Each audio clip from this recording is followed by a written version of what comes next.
สถาปัตยกรรมท่ามกลางช่วงเวลาสำคัญอย่างยิ่งที่ประชาชนชาวประชาคมโลกจะต้องมีความเป็นอันหนึ่งอันเดียวกันเพื่อการเปลี่ยนผ่านที่เป็นธรรมในการบรรลุเป้าหมายความตกลงปารีสประเทศไทยเป็นหนึ่งในประเทศที่ได้รับผลกระทบจากการเปลี่ยนแปลงสภาพภูมิอากาศมากที่สุดที่ผ่านมาเราเผชิญภัยพิบัติด้านสภาพอากาศอย่างต่อเนื่องถ้าอากาศร้อนที่มีอุณหภูมิสูงถึง 43 องศาเซลเซียสรวมถึงเกิดพายุรุนแรงจนเกิดน้ำท่วมน้ำป่าไหลหลากและดินโคลนถล่มทำให้เกิดความสูญเสียหายต่อชีวิตทรัพย์สินของประชาชนและการเจริญเติบโตทางเศรษฐกิจอย่างร้ายแรงรวมถึงการสูญเสียความหลากหลายทางชีวภาพเช่นหญ้าทะเลซึ่งส่งผลต่อการลดลงของประชากรพยูนมากกว่า 50% ในรอบ 6 ปีในขณะที่ประเทศไทยปล่อยก๊าซเรือนกระจกไม่ถึง 1% ของโลกซึ่งเรามุ่งมั่นยกระดับการลดก๊าซเรือนกระจกอย่างเต็มความสามารถบนหลักการแห่งความรับผิดชอบร่วมกันในระดับที่แตกต่างและคำนึงถึงความสามารถของประเทศเพื่อบรรลุเป้าหมายการลดก๊าซเรือนกระจกตามกรอบ NDC 2030 ให้ได้ 222 ล้านตันคาร์บอนไดออกไซด์เทียบเท่านะครับจากการดำเนินการ 5 สาขาได้แก่พลังงานคมนาคมการจัดการของเสียชุมชนและน้ำเสียอุตสาหกรรมกระบวนการอุตสาหกรรมและการใช้ผลิตภัณฑ์และการเกษตรโดยมีแผนปฏิบัติการที่ชัดเจนเพื่อรองรับการดำเนินการที่เป็นรูปธรรมท่านประธานจากการประเมินสถานการณ์การดำเนินการระดับโลกพบว่าสิ่งที่พวกเราทำอยู่ยังไม่เพียงพอต่อการควบคุมอุณหภูมิเฉลี่ยของโลกได้ดังนั้นประเทศไทยจึงวางเป้าหมายการลดก๊าซเรือนกระจกให้เพิ่มสูงขึ้นโดยเร่งดำเนินการไปสู่ NDC 3.0 เพื่อลดการปล่อยก๊าซเรือนกระจกจากทุกภาคส่วนของการพัฒนาเศรษฐกิจให้ต่ำกว่า 270 ล้านตันคาร์บอนไดออกไซด์เทียบเท่าภายในปี 2015 และปีฐาน 2019 ซึ่งจะมุ่งสู่การลดก๊าซเรือนกระจกจากค่าการปล่อยจริงควบคู่ไปกับการดำเนินการแผนลงทุนสีเขียวเพื่อรองรับ NDC 3.0 รวมถึงเร่งเพิ่มการดูดกลับของภาคป่าไม้ที่ 120 ล้านตันคาร์บอนไดออกไซด์เทียบเท่าภายในปีคศ 2037 สำหรับการปรับตัวต่อการเปลี่ยนแปลงสภาพภูมิอากาศซึ่งมีความสำคัญอย่างยิ่งเรามุ่งเน้นบูรณาการแผนการปรับตัวระดับชาติให้เชื่อมโยงกับการดำเนินการระดับท้องถิ่นอย่างเป็นรูปธรรมใน 6 สาขาได้แก่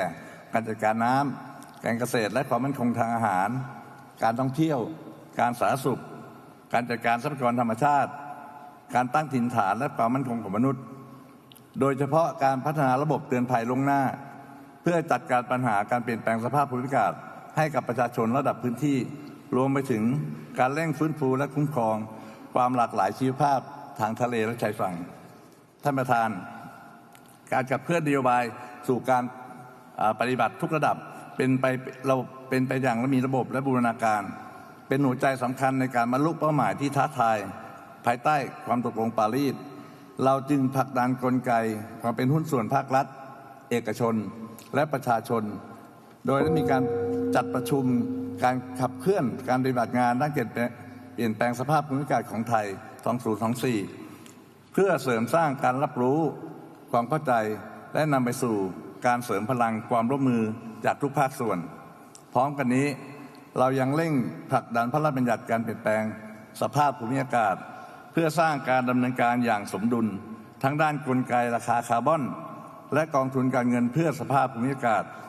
เพื่อขับเคลื่อนประเทศไทยให้สามารถพัฒนาเศรษฐกิจและสังคมคาร์บอนต่ำที่มีภูมิคุ้มกันต่อการเปลี่ยนแปลงสภาพอากาศอย่างยั่งยืนท่านประธานครับผมหวังเป็นอย่างยิ่งว่าการประชุมครั้งนี้เราจะได้ข้อตัดสินใจในการระดมเงินตามเป้าหมายการทางการเงินใหม่รวมถึงจะได้ความชัดเจนเกี่ยวกับกฎเกณฑ์แนวทางและข้อกำหนดในการเข้าถึงกองทุนเพื่อความสูญเสียและความเสียหายเพื่อช่วยให้ประเทศกำลังพัฒนาและประเทศกลุ่มเปราะบางมีขีดความสามารถในการขับเคลื่อนดำเนินการได้อย่างรวดเร็วและเต็มประสิทธิภาพตลอดจนมีศักยภาพในการเผชิญความเสี่ยงจากผลกระทบการเปลี่ยนแปลงสภาพภูมิอากาศ ได้อย่างเหมาะสมผมเชื่อว่าการอยู่ร่วมกันของทุกคนณที่แห่งนี้จะเป็นห่วงเวลาสำคัญในการกำหนดทิศทางการดำเนินการงานสร้างที่อันเปลี่ยนผ่านไปสู่ความสำเร็จตามเป้าหมายของความตกลงปารีสได้อย่างแข็งแกร่งและมั่นคงสุดท้ายนี้ผมขอเรียกร้องให้ประชาคมโลกมีความเป็นอันหนึ่งอันเดียวกันและแสดงความมุ่งมั่นอย่างจริงใจที่จะร่วมกันรักษาโลกใบนี้ให้คงอยู่เพื่อให้เราทุกคนและอนุชนรุ่นต่อไปที่พวกเรารักได้อาศัยอยู่อย่างยั่งยืนตลอดไปขอบคุณครับ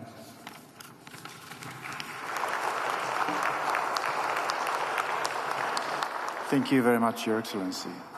Now it is my pleasure to welcome His Excellency Mr. Robert Bouvier Torterolo, Minister of Environment of Uruguay. Su Excelencia tiene la palabra.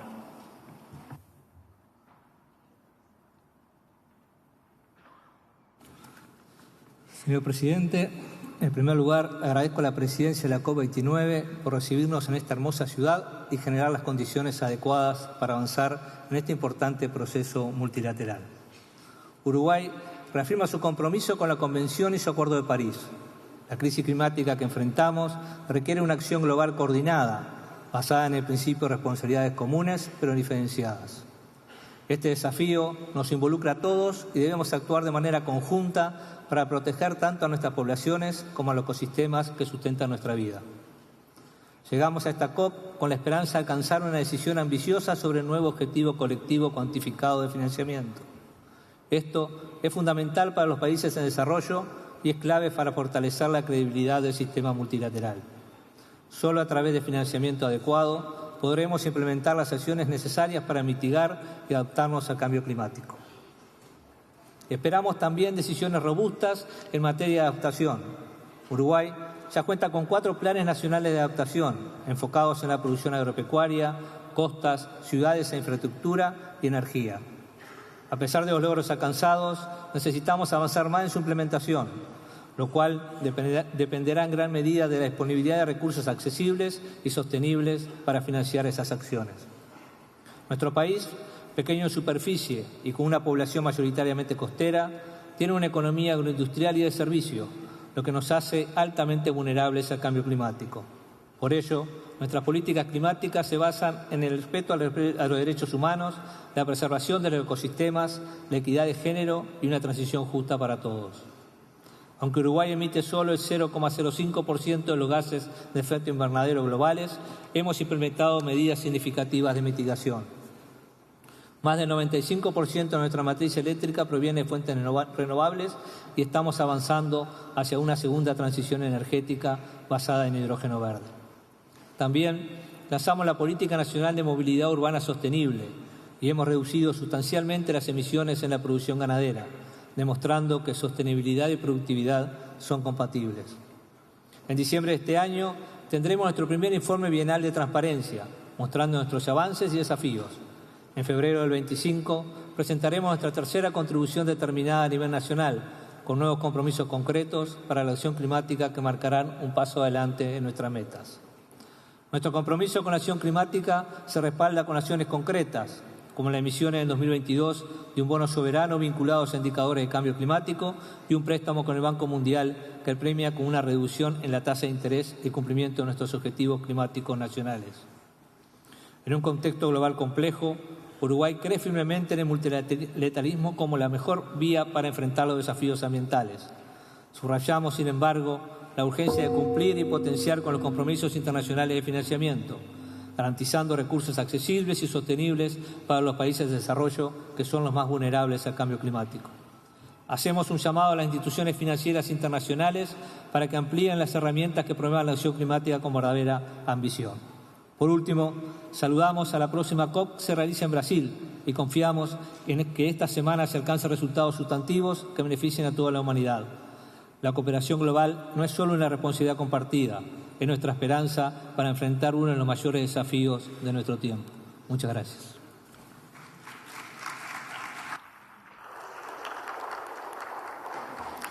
Muchas gracias, Excelencia. Now it is my pleasure to welcome His Excellency Mr. Daouda Ngom, Minister of Environment and Ecological Transition of Senegal. Your Excellency, you have the floor. Monsieur le secrétaire exécutif de la Convention cadre des Nations Unies sur les changements climatiques, Monsieur le président de la COP29, Mesdames et Messieurs les ministres, permettez-moi d'abord, au nom de son Excellence M. Bassirou Diomaye Diakhar Faye, président de la République du Sénégal, d'adresser mes vives félicitations et remerciements à son Excellence M. Ilham Aliyev, président de la République d'Azerbaïdjan, pour l'hospitalité et l'organisation parfaite de cette 29e COP sur les changements climatiques. Je félicite M. Antonio Guterres, secrétaire général des Nations Unies, pour son engagement pour l'atteinte des objectifs cruciaux de la Convention cadre des Nations Unies sur le changement climatique et l'accord de Paris. Nous sommes réunis ici avec une ferme volonté de renforcer la coopération, de rehausser les ambitions climatiques afin de ralentir, voire neutraliser la tendance au réchauffement de la planète. La crise climatique est une question à choix unique. Sauver la planète pour sauver l'humanité. Il n'existe point d'alternative. Il faut agir dans l'urgence. Le monde est affecté de tous bords par des événements climatiques extrêmes, aux conséquences mortelles et catastrophiques. Les inondations soudaines, les crues dévastatrices en cours dans les pays riverains des bassins des fleuves Sénégal, Gambie et Niger, en Afrique de l'Ouest, ont détruit et déplacé des milliers de populations. L'élévation du niveau de la mer avec l'érosion côtière menace sérieusement nos pays, nos infrastructures et écosystèmes. Le Sénégal a ces derniers mois mobilisé via son budget 30 milliards de francs CFA pour minimiser les pertes liées aux inondations et accompagner les sinistrés, tout en faisant face à des pertes d'habitat sur le long de ces 718 km de côte. Croyez-moi, Excellence, devoir planifier un développement socio-économique inclusif et durable avec des investissements pouvant être annihilés par un événement climatique extrême constitue une épreuve de Sisyphe à laquelle les pays en développement sont désormais soumis. Nos pays sont obligés de s'endetter pour faire face à des pertes et des préjudices qui adviennent régulièrement. Cette situation n'est pas juste et doit être corrigée dans la nouvelle décision de la finance. L'heure est à l'action. Les finances et leur accessibilité doivent être simples et rapides pour la mise en œuvre des CDN, des plans nationaux d'adaptation et autres initiatives. Mesdames et messieurs, le chemin parcouru depuis Rio 92 à Baku est long, parsemé de défis. Mais ces 32 années d'endurance nous persuadent que la crise climatique devra être gérée dans l'épreuve de conjoncture, rendant notre mission plus difficile, mais pas impossible. L'adoption du Fonds spécial sur les pertes et préjudices a germé une lueur d'espoir. Nous comptons sur son renforcement durant la session dédiée à la finance climatique. Le Sénégal invite instamment toutes les parties à la mobilisation pour des décisions fortes sur le financement climatique adéquat et accessible, basé sur la subvention adéquate pour l'adaptation, les pertes et dommages, en vue d'aller vers une transition juste, équitable et résiliente, tout en donnant une rémunération adéquate aux transactions carbone venant des pays en développement par la fixation d'un prix plancher. Mesdames et messieurs, agissons vite et bien pour ne laisser en rade aucun pays. L'avenir radieux que nous voulons et la survie de l'espèce humaine en dépendent. Je vous remercie de votre aimable attention.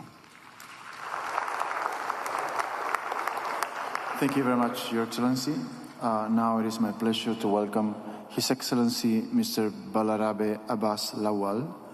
Minister of Environment of Nigeria. Your Excellency, you have the floor.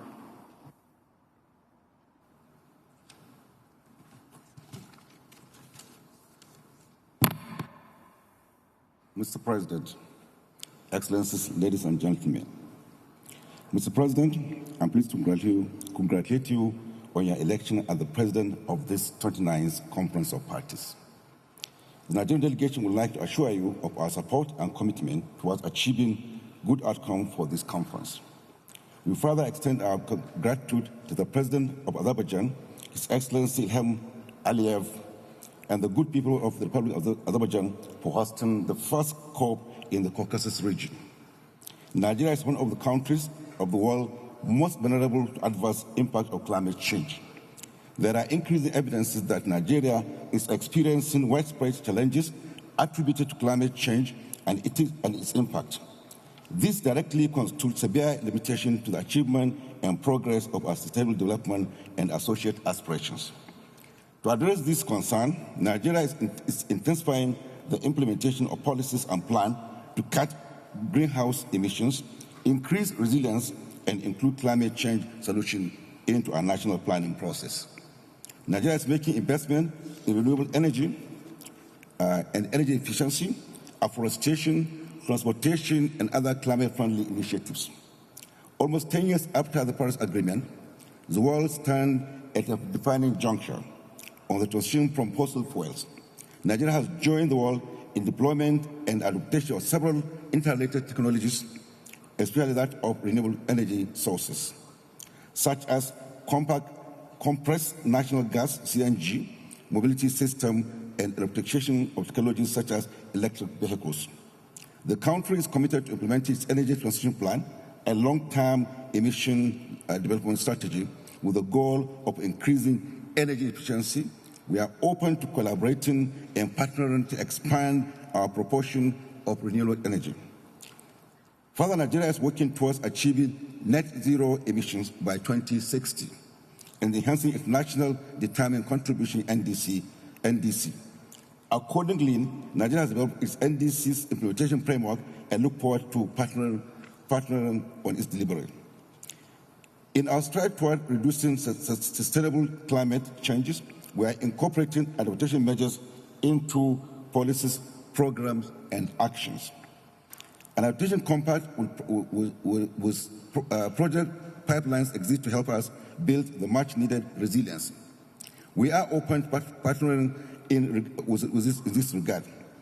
Also, Nigerian Adaptation Plan, NAP, is being finalized to make Nigeria more resilient to its development priorities and system.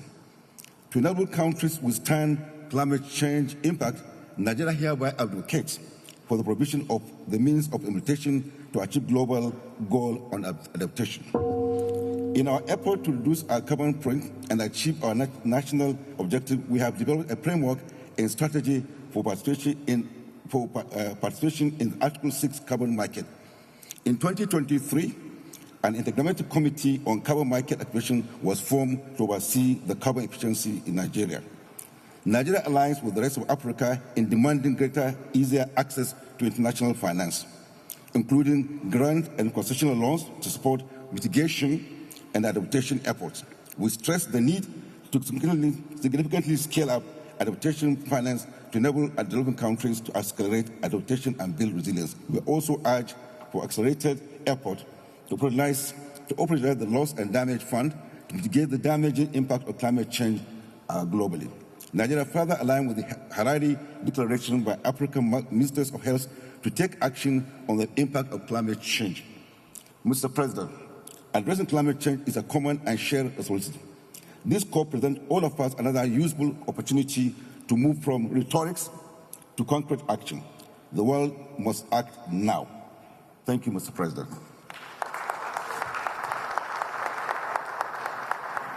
Thank you, Your Excellency. Now it is my pleasure to welcome Her Excellency Mrs. Valentine Uwamaliya, Minister of Environment of Rwanda. Your Excellency, you have the floor. COP29 President, Excellencies, distinguished ladies and gentlemen.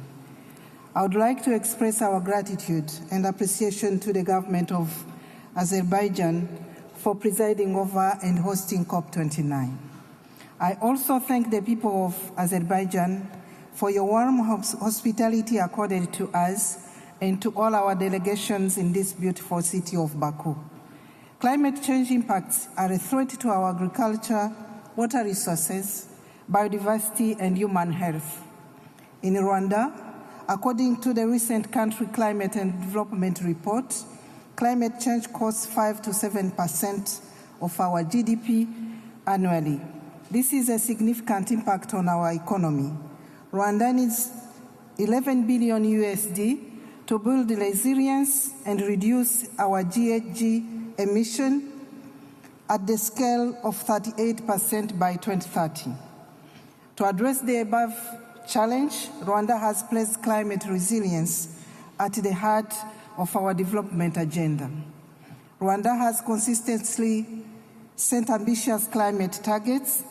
and while we are revising our nationally determined contributions,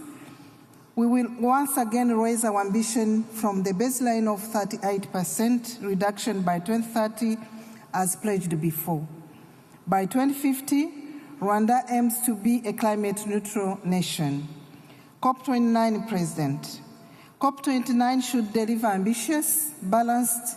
fair and just outcomes that set the world on a course to effectively address the climate change on several fronts, including adaptation, loss and damage, finance, and mitigation. Such an outcome should be guided by the best available science, principles, and provisions of the Convention on the Paris Agreement. Countries must set a new collective goal for climate finance that meets the needs of developing countries now and into the future who are particularly vulnerable to climate change.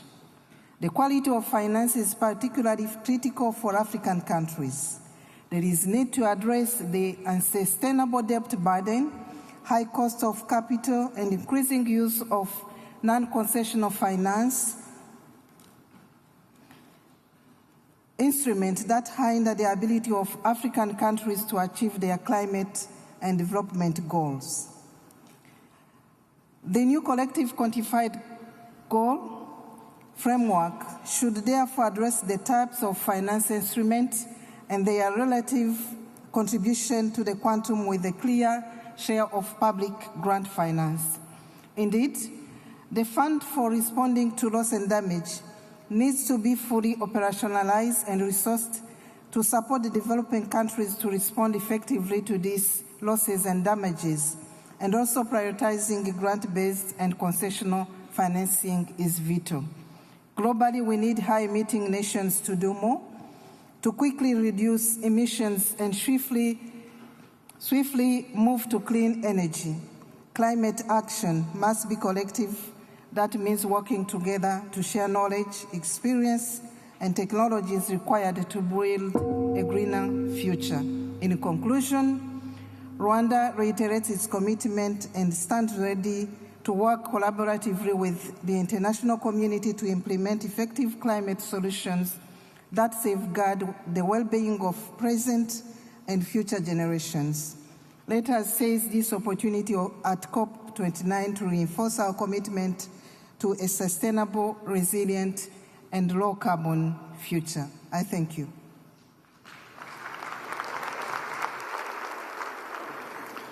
Thank you very much, Your Excellency. On behalf of the conference, I would like to thank you all for your statement. Distinguished delegates, we will now continue with the delivery of national statement today at 3 p.m., 15 hours, in this plenary. With this, I declare this joint meeting of the COP, CMP, and the CMA adjourned.